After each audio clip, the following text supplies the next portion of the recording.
Alright, Sabres, Thrashers podcast. Weird game. I thought it was kind of similar to the Pegula Day game, or the post-Pegula Day game, where the Sabres jumped out to an early lead. Atlanta kind of came back and made it interesting for a little bit, and the Sabres pulled away in the end. Of course, a little bit magnified with an 8-2 victory as opposed to a 4-1 victory, but largely the same storyline tonight. Atlanta is not a good team, and I've been saying that since pretty much the beginning of the year, when I took one look at their roster and decided that it looked like it was assembled from the dollar store of NHL players. Burn. And Atlanta, I don't remember, but I think they got as high as 6th place early on in the season. A lot of players playing above and beyond, and Pavlik, their goalie, was having a great year through the first 20 or 30 games, and I stuck to my guns, and I said, you know what, there's no way in hell that team makes the playoffs. There's no way Pavlik can sustain those stats for the entire year. It's just not going to happen, and they've tanked hard for the last month and a half, 2 months, and here they are. Obviously, mathematically, there's still time for them to get back into the 8th spot, but it just doesn't look like it's going to happen. They don't look good. They have a bunch of teams that they need to contend with Toronto and New Jersey playing well, and it's possible, but not likely, and I say this because I have a huge ego, and I like being proven right and letting you all know about it. So, moving on.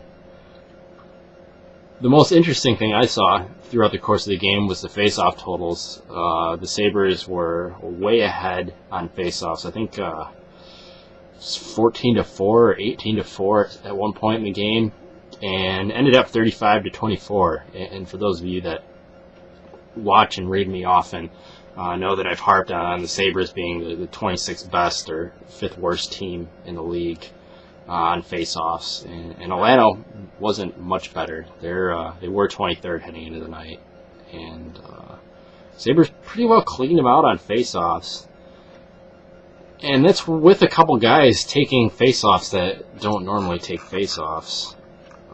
I noticed that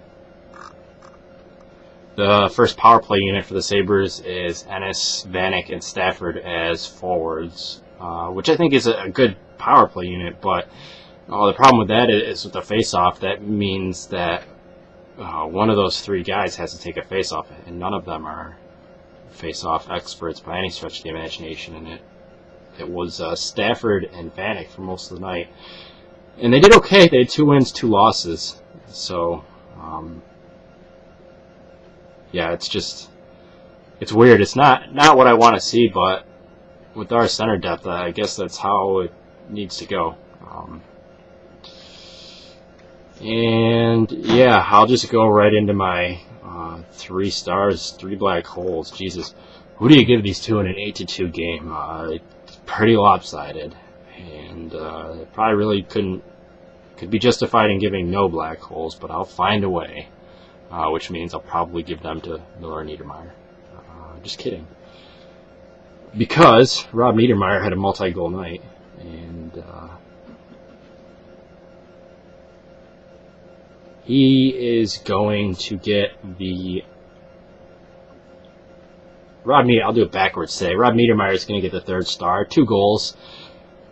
I think one was on a deflected point shot from Butler, and another was a nifty little backhand move in front of the net, and neither one really all that important in the grand scheme of things, but good on Rob Niedermayer for doing something. I guess law of averages says every once in a while he has to listen to me. So that was the 3rd. So the 2nd star, Jesus, you basically pick a number. I will split it between 2 guys, and they're both defensemen, those being Tyler Myers and Mike Weber. Myers was no goals, 3 assists, and a +3, and Weber was no goals, 2 assists, and a +1. And great to see that output from Myers. I think we expect that from time to time, and even better to see it from Butler. We really don't expect it from him too much, but he's if he can have the odd game where he gets an assist or two and is largely invisible for good reasons, the rest of them, that's a good year for Mike Weber, and it has been. And I'll split the first star again between 2 players, those being 2 former Portland Pirates, Nathan Gerbe, who I thought was probably the best player on the ice tonight. Effort-wise, was just all over the place. Had the 1 goal where he took about 30 chops at, I think it was Mason at that point's pad, to finally knock the puck home, and just a great effort goal. And Mancari had his first goal of the year, 2 assists, which I did not know until recently. I guess he had an assist on that wonky boys goal, and he had an assist on Gerbe's goal.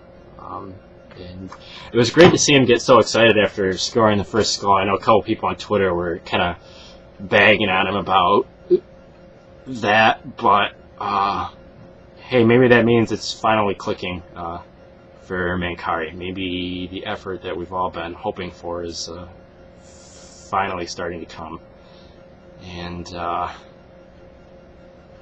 as Robitaille kind of told him in the post-game show, this is probably your last chance, Mancari, so you better use it. 3 black holes. Like I said, hard to pick 3 black holes and an 8-2 win. I think it's pretty much an indicator that everybody played well, but since I have to do it, I will give the first one to I'll give it to Jordan Leopold. He got caught flat-footed on the Kane breakaway that ended up turning into a Kane penalty shot, and I didn't get a great look at the replay, so because of the camera angle, so I didn't really see what happened. I don't know if he was just shifting around and got caught in a bad spot or what the deal was, but it looked like he was real slow in getting back, and ended up having to hook Kane to try and take away that chance. And he was -1 on the night. Probably doesn't really deserve a black hole, but I have to give out 3, so I'm going to. The second one I'll give to Steve Montador. And same thing, same play. I think Montador got caught pinching the puck. I'd have to see the replay to tell if it was good pinch, bad pinch, funny bounce, whatever. But he did get caught on that, and he was also a -1. And the third one I'll give to Ryan Miller, who didn't play well, but didn't really need to, because the offense scored 8 goals, gave in 2 goals that were just terrible. They looked like Patrick Lalime goals where he was just mentally checked out of the game, even though I know that's not the case. Just weird goals, not good goals. So Miller gets that 3rd black star. Sabres in action tomorrow, 5 p.m. against the Nashville Predators, and I'm looking for Vanek to be a monster because he had probably 4 or 5 good chances tonight that he missed on. So I think he's finally going to get 1 and maybe a couple tomorrow. And that'll be that.